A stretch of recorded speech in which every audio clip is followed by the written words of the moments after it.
Hey GM, how you doing? I'm doing well, Matt, thank you. Cool, on a démarré avec un rire. Ça fait toujours du bien. Plaisir de te voir, mon ami. Ouais, ça fait plaisir aussi. J'ai entendu que le vent s'était levé chez toi, là où tu es en ce moment. Oh oui, l'hiver arrive. Ah, c'est froid et déferlant. J'aime ça jusqu'à en mourir. On a eu une très bonne discussion la dernière fois. On peut appeler celle-ci un PowerPod. On va essayer de rentrer dans des topics assez surprenants et essayer de les déconstruire en 10-20 minutes, quelque chose comme ça. Et je pensais parler cette fois-ci des perceptions, de la réalité, de la vérité, quelle est la nature de la réalité. Est-ce que notre perception est la réalité ultime? Quelle est la réalité ultime? J'espère qu'on puisse approfondir ces sujets sur bien 20 minutes. Quelles sont tes pensées? Ah, c'est mignon. Alors, quand on parle de nos perceptions de la réalité, tout le monde n'en a pas forcément. Des raisons un peu évidentes. Alors, allons découvrir certaines de ces raisons, n'est-ce pas? Ok, celui dont on a tous entendu parler à l'école. Tout ce que l'on voit. La lumière arrive dans les yeux transforment cette lumière en une impulsion électrique. On voit une image apparaître quelque part au milieu de notre cerveau. Lorsque tu touches quelque chose, pareil, ça envoie une impulsion électrique. Ça envoie cette impulsion au cerveau, le cerveau la reçoit et il construit une image de ce qu'il pense que ça peut être. Pour l'audition, c'est la même chose. Ça rentre dans le cerveau, ça touche les tympans, et puis les tympans sont immédiatement traduits en une impulsion électrique, et puis on entend quelque chose. Et c'est comme ça que bon nombre d'humains n'ont jamais été à l'extérieur de leur cerveau. Et c'est jusqu'à leur mort. Donc tu vois, c'est un peu comme vivre dans une réalité virtuelle, et puis rien de tout ça n'a rien à voir avec le monde réel extérieur. Voilà, j'ai perdu la suite. Enfin, tu vois certainement. En tout cas, c'est ça le début, c'est comme ça que ça commence. C'est de comprendre, c'est le premier voile. Et ensuite, il y a le second voile, qui est notre psychologie. Et c'est un voile parce que quand quelque chose arrive dans nos yeux, ou dans n'importe quel de nos organes sensoriels, ils vont être filtrés par notre ego. Lorsque ces images arrivent dans le cerveau, on a l'ego qui forme comme un mur construit par nos croyances, nos opinions, jugements, etc. Tout ce qui arrive au travers des yeux, des oreilles. On peut avoir une petite pensée qui nous dit « Ah, ça c'est pas bon, ah ça c'est terrible, ah j'aime pas ça, ah c'est dégoûtant, ah ». Et le temps que l'information arrive au cerveau, finalement, ça a été charcuté dans tous les sens. Et ensuite, le cerveau va la reconstruire. Le cerveau va se mettre à reconstruire la chose. Mais ce qui aura été reconstruit n'aura aucun rapport avec la réalité de ce qui a été perçu. Et on peut ajouter d'autres paramètres à ça, comme par exemple le fait qu'il y ait des millions de couleurs. On en voit seulement 7, au mieux. Et puis on a aussi cette vision intérieure, qui peut voir dans le noir. Elle est là et elle observe les pensées, les rêves, l'imagination. C'est une autre vision et elle donne des informations différentes. Donc non, notre perception de la réalité est au moins 3 fois amoindrie par rapport à la réalité de ce qui se passe. Et il y a une manière de s'en tirer. Et d'ailleurs, on est éduqué à devenir comme ça. Comme tu sais, et comme beaucoup de monde le savent, il y a des peintures qui datent d'il y a des milliers d'années, des images qui dépeignent des saints avec une auréole autour de la tête. Et si vous lisez à propos de ces images, et de la part des artistes qui ont peint ces images et non pas des religieux, et bien souvent vous verrez que ce sont des gens qu'ils ont rencontrés et qui ont en fait étendu leur conscience en dehors de leur corps. Et ces gens sont capables ensuite de voir la réalité brute comme elle est. Et quand ils commencent à parler de cette réalité aux autres, personne ne comprend. En tout cas, peu de monde comprend. Parce qu'ils sont habitués à ces informations triplement filtrées. Puis j'ai ajouté quelque chose, j'allais répondre sur quelque chose que vous venez de dire, mais allez-y. Juste en tant qu'exemple, prenons une guitare. Vous avez un instrument en bois, en tout cas un morceau de bois vidé. On a des cordes qui sont attachées. Donc on va dire que cette corde est en métal. Et donc on pince cette corde de métal. La corde vibre à une certaine fréquence. Elle est faite de métal, c'est son matériel. Donc ça va transférer la vibration directement dans le bois. Et l'air dans le bois va faire un son différent. Ensuite, ce son va pomper de l'air à l'intérieur de la caisse de résonance, et l'air est encore un médium bien différent du bois, et vraiment bien différent du métal. Et donc maintenant, on a le métal, le bois et l'air qui n'ont pas encore quitté l'instrument. Ensuite, ça pompe de l'air à l'extérieur, de l'hydrogène, de l'oxygène, de l'hélium, et plein d'autres éléments gazeux, les molécules qui se frappent les unes après les autres en réaction en chaîne. Et donc on est déjà à la 4e transformation. On n'a pas encore entendu le son. Ensuite, le son arrive dans l'oreille, et l'oreille, c'est de la peau avec des poils dessus, le tout couvert dans une cire humaine. Ça change encore le son complètement. 5e changement, et on n'a toujours pas entendu le son. Et c'est seulement maintenant que ça va toucher le tympan. Un petit peu de peau tendue, couvert de cire. Et donc ça change cette grande vague en un 10e transformation. Toujours pas arrivé au cerveau le son. Et ensuite ça va taper 3 petits os différents à l'intérieur de l'oreille. Chaque os a une taille et une forme différente. Et donc ça a changé le son encore 3 fois. On en est à la 9e transformation. Et on l'a toujours pas entendu. Et donc ça passe au travers du cochléa. À l'intérieur du cochléa va être créée une impulsion électrique. Et enfin, au bout de la 11e transformation, au moins, on va pouvoir entendre le son. 12e agent dans la chaîne de transmission. Vous parlez d'un téléphone arabe. Et c'est juste ça. Et voilà, c'est tout ce que j'ai à dire à propos de ça. Tu as certainement répondu à mes questions. Mais la question que j'allais poser avant que tu dises ça était...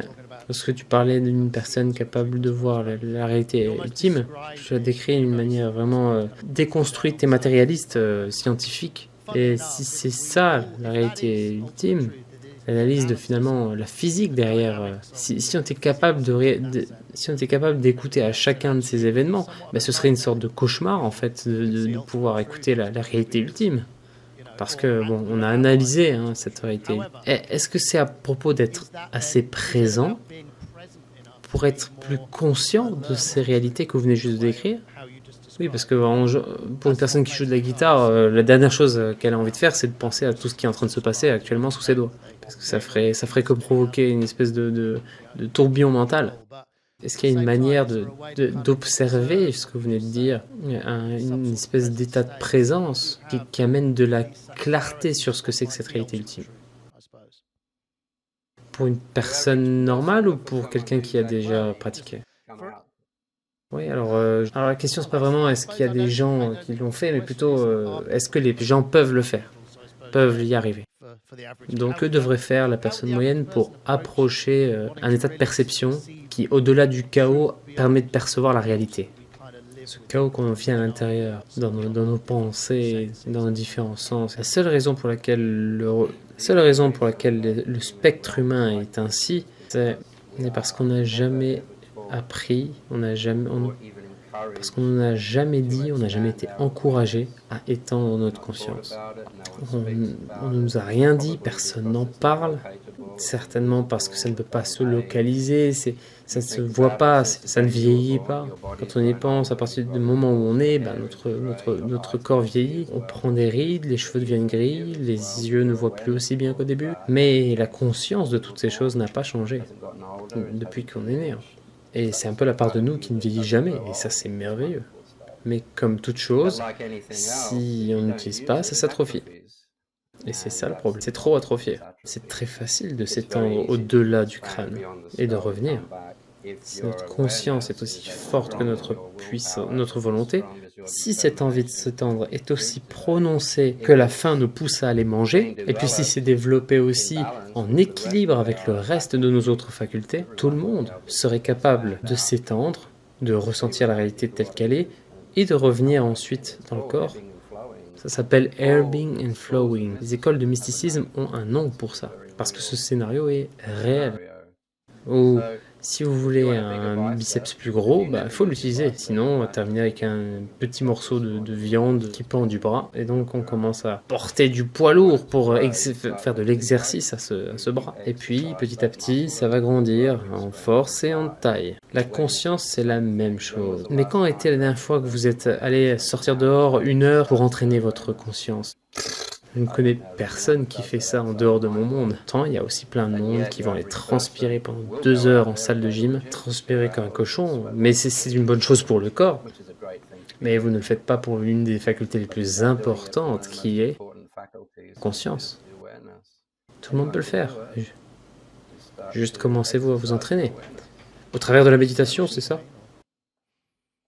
C'est aussi simple que prendre un stylo, fermez les yeux et puis mettez l'entièreté de votre esprit dans vos doigts qui tiennent ce stylo. Puis ressentez, y a-t-il des rayures, de la matière, comment est-elle? Est-ce qu'on peut ressentir les écritures dessus? Est-ce qu'il y a une différence entre le métal et le plastique de ce stylo? Est-ce froid? Est-ce chaud? Est-ce que c'est lourd? On étend notre conscience, on n'est pas en train de l'observer.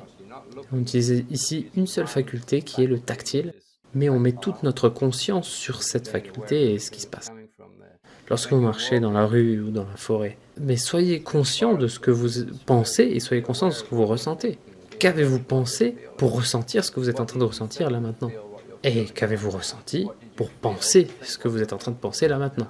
Lorsque vous marchez, ressentez vos talons lorsqu'ils touchent le sol. Est-ce que vous marchez plutôt sur les talons ou sur la pointe des pieds? Si vous n'êtes pas en train d'observer, d'être conscient de tout ça, vous vous rendrez même pas compte. C'est juste ça, étendre sa conscience. Au-delà de ce dont vous êtes conscient là, maintenant. Au-delà de ces habitudes de « Oh, je dois aller au travail, j'ai faim, je vais manger, je dois aller aux toilettes ». Vous voyez? C'est ça, il n'y a pas grand-chose qui se passe dans la vie en réalité. Donc, juste étendre sa conscience de plus en plus, et puis ça va grandir. Vous savez, pendant que vous parlez, je pensais à... Il y a quelques semaines, j'étais dans une ville. Mais donc, après, je vais pas souvent dans les villes parce que je suis tout le temps en ligne. Je fais mon travail et je se passe au travers des ordinateurs. Mais je me sens très chanceux d'avoir ce boulot puisque ça me permet d'être proche de la nature. En fait, me réaliser que ce que je suis en train de dire est beaucoup plus simple à obtenir en étant proche de la nature que lorsqu'on mange dans une ville. Je ne sais pas si c'est vraiment comment sont construites les villes ou alors la densité, les gens et l'occupation des gens. Pas forcément tous béton et puis ces bâtiments. Peut-être que c'est un peu des deux, mais juste être dans la nature ramène cet état, ce processus. Et sans particulièrement qu'on ait à faire un effort pour y arriver. Il y a une mentalité de foule dans la ville qu'on ne trouvera pas dans la nature, effectivement. Quand les gens se mettent ensemble et deviennent une foule, et je parle pas d'une foule négative qui irait piller des magasins ou quoi. Je parle juste d'une propriété des humains lorsqu'ils se mettent ensemble devenir une foule. Et cette foule devient une entité. Et si cette entité se trouve dans une situation négative, eh bien ça devient une entité très négative. Et il n'y a pas de leader malheureusement. C'est pour ça que ça termine toujours mal. Mais dans une ville, tout le monde est là. Vous savez ce qu'ils sont là pour. Vous savez que les gens sont dans une ville sur quelque chose. Pas là pour cueillir des groseilles, cueillir des fleurs et ne faire qu'un avec les animaux. Ils sont pas là pour ça. Et les villes sont tout un jeu différent. Et c'est un fait scientifique maintenant. On sait que tout ce que vous pensez, tout ce que vous êtes en train d'observer, tout ce dont vous mettez votre esprit dessus, change à partir du moment où on l'observe. Si je me mets à observer les photons d'un laser, eh bien, si on se concentre dessus, ça va bouger le laser, ça va bouger les photons de ce laser en tout cas. Ça va changer la direction des particules subatomiques. Ça a été démontré des centaines de milliers de fois. Lorsqu'on met plein de monde dans une ville, et pas assez d'entre eux sont heureux, eh bien, dans la ville, on se retrouve avec du crime, des gens qui cherchent des victimes, et des prédateurs, et ça affecte la ville. Et le matériel aussi, autour, la mentalité qui est créée, l'état de conscience qui découle de tout ça, qui découle de cette situation, est différent. Je vais vous poser une question, c'est peut-être un petit peu psychologique, mais après c'est peut-être pas forcément lié à la psychologie, mais Est-ce que c'est juste l'influence qui passe au travers des sens, d'être au milieu de ces comportements? Oui, ou est-ce que c'est quelque chose de plus éthérique que ça? C'est ça, et puis le fait aussi que lorsque vous vivez dans le monde des humains, vous devez y appartenir en fait. Mais vous devez être capable aussi de sortir. Voilà, c'est y entrer, y sortir. Ah, c'est pas facile. Ouais, c'est plutôt difficile. Et il faut s'accrocher hein, pour pouvoir continuer. Yes. Ouais. Tu l'as appelé le monde des humains. J'aime bien cette description. Et ça pose la question de combien y a-t-il d'autres mondes? Quels sont ces autres mondes? Mais ce sera pour un autre épisode. Je veux pas trop m'attarder là-dessus. J'aime bien cette description du monde des humains. Oh oui, c'est un tout petit monde, croyez-moi. Comparé à l'univers, aux galaxies, aux trilliards de planètes et aux milliards de planètes avec des êtres vivants dessus. Oh, c'est extraordinairement petit.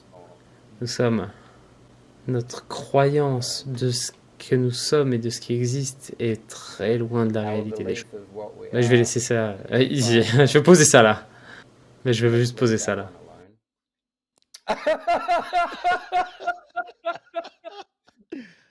Eh bien écoute, ce sera une très bonne fin pour notre chapitre 1 de ces courtes entrevues. Et pour tous ceux qui regardent, eh bien c'est le premier de probablement 8 épisodes. On va rester court et précis, sauf s'il y a quelque chose que tu voudrais partager sur la perception, la réalité ultime. Sinon, je pense que c'est plutôt une bonne entrevue. Et c'est un plaisir de t'avoir, GM. Oh Matt, j'ai beaucoup apprécié comme toujours et merci beaucoup. Merci à toi et puis passe une merveilleuse journée. See ya, guys, everyone out there.